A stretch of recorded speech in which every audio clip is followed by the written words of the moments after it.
नमस्कार, crime point news में आप सभी का स्वागत है। मैं महेंद्र पांडे। आइए नजर डालते हैं आज की ताज़ा खबरों पर। नमस्कार, क्राइम पॉइंट न्यूज़ की स्पेशल पेशकश में आप सभी का स्वागत है। जैसा कि हम बता दें, इस समय हम मौजूद हैं उत्तर प्रदेश का सुल्तानपुर जनपद का जो एक जनपद है, जो लम्हुआ तहसील के अंतर्गत आने वाला जो एक ग्राम सभा है, गांव है, हम वहां पर मौजूद हैं और मौजूदगी का कारण भी हम थोड़ी देर बाद आपको शो करेंगे, बताएंगे। जो है एक्चुअल में क्या है कि वर्ष 2018 यूपी पीसीएस का आज रिजल्ट आउट हो चुका है, जिसमें 986 लोगों का जो है पीसीएस में सिलेक्शन हुआ है। आज हमारे बीच में जो आज के रिजल्ट में जो अपने गांव के, अपने समाज के और अपने जनपद की जो एक प्रकार से गरिमा को बढ़ाया है, आज वो शख्स हमारे बीच मौजूद हैं। हमारे बीच में सुनील कुमार यादव जी मौजूद हैं। सबसे पहले हम जानने की कोशिश करेंगे कि जो एक लगन होती है, श्रद्धा होती है, कामयाबी की मंजिल होती है, वो किस प्रकार से हासिल हुआ है। सुनील जी, सबसे पहले हमारे न्यूज़ चैनल में आपका स्वागत है। क्या कहेंगे सर? जी सर, बहुत खुश हूँ रिजल्ट आने का, और एक लंबा संघर्ष रहा है इस रिजल्ट के इंतज़ार में, और इस लंबे संघर्ष में अच्छे बुरे दिन दोनों देखने को मिले। और लेकिन अपनों का सहयोग, अपने नात मात रिश्तेदारों का, अपने परिवार का रहा। हमेशा मनोबल लोगों ने बढ़ाया, मेरे माँ बाप से लेके, और ख़ासकर अगर चर्चा करूँ तो मेरे बड़े भाई साहब हैं डीसी यादव, जो इस समय कमांडेंट हैं, और मेरे बड़े मामा जी वीरेंद्र बहादुर यादव। इन दोनों का मतलब मेरे जीवन की सफलता में बहुत बड़ा हाथ रहा है। और इलाहाबाद में रह के मैंने तैयारी की, और 2009 में मैं ग्रेजुएशन करने के बाद हर युवा की तरह मेरा भी एक सपना था कि मैं भी एक IAS या PCS ऑफिसर बनकर अपने गांव समाज का नाम रोशन करूंगा। जी सर, रोकना चाहेंगे, जो प्रारंभिक शिक्षा दीक्षा रही वो कहाँ से आपने शुरू किया, और इसके बाद जो एक मिडल जो है क्लासेस चलते हैं, जब मिडल वर्ग एक प्रकार से देखा जाए मध्यम वर्गीय परिवार से भी आ रहे हैं आप जो है, और ऐसे में जो प्रारंभिक शिक्षा दीक्षा, इसके बाद उच्च शिक्षा दीक्षा कहाँ से प्राप्त की? जी हाँ, मैंने प्रारंभिक शिक्षा तो अपने गाँव की प्राइमरी पाठशाला से ही प्राप्त की।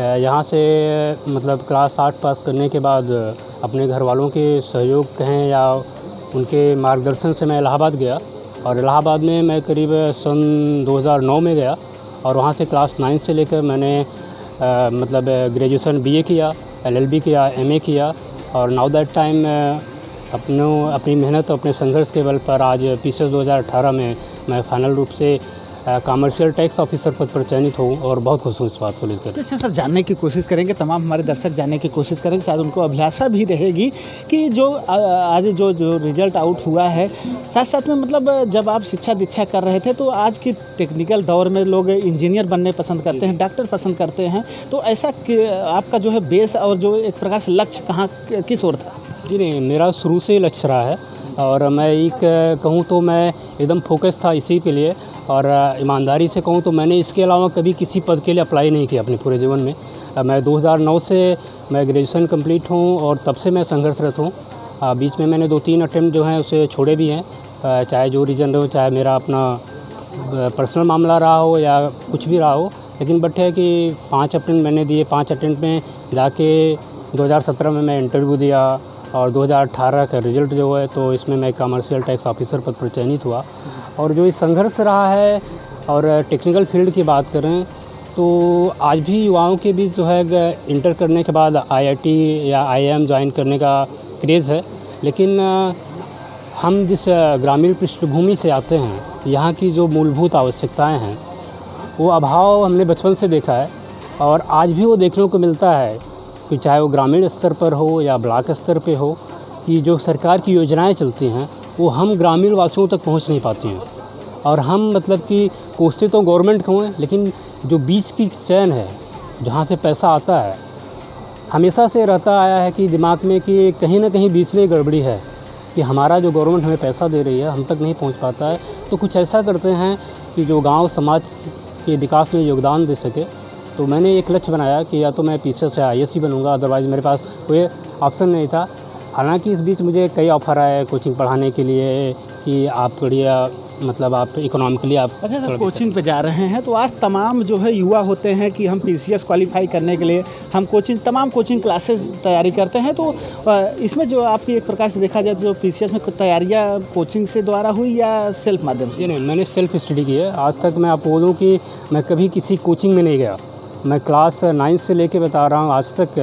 हाँ, मैंने कुछ कोचिंगों के स्टडी मटेरियल ज़रूर कलेक्ट किए हैं, और अपने सीनियर्स का मार्गदर्शन भी लिया है, बट मैं किसी कोचिंग में पर्टिकुलर कभी गया नहीं। और मैं ये नहीं कहता कि कोचिंग ख़राब है या बुरी है, आप वहाँ जाइए, गाइडलाइन मिलता है, आपको थोड़ा नई चीज़ें देखने को मिलती हैं। बट अगर आपको खुद पे विश्वास हो तो मुझे नहीं लगता है कि कोचिंग ज़्यादा मैटर करता है।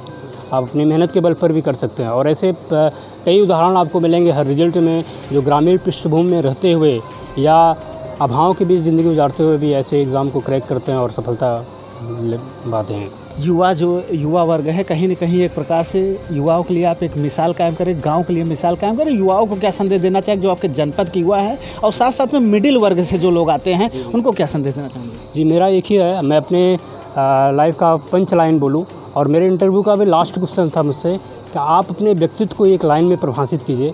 तो मैं उसी चीज़ को आपको बताना चाहूँगा कि hard working, patience and believe your self, अगर ये 3 चीज़ों का कॉम्बिनेशन आप बना लेते हैं तो मुझे नहीं लगता है कि ऐसा कोई एग्ज़ाम है या ऐसा कोई भी काम है जो आप ना कर सकें। जी बिल्कुल, कहा जाता है कि जिनके हौसले बुलंद होते हैं कामयाबी उनके कदम चूमते हैं। उसी कामयाबी की कड़ी में सुनील कुमार यादव जी आज PCS चयनित होकर आए हैं, और हम ये जानते हैं कि हज़ारों लोगों के लिए प्रेरणा स्रोत बनेंगे, उनके आदर्श बनेंगे। कैमरा पर्सन विजय के साथ महेंद्र पांडे, सुल्तानपुर, उत्तर प्रदेश।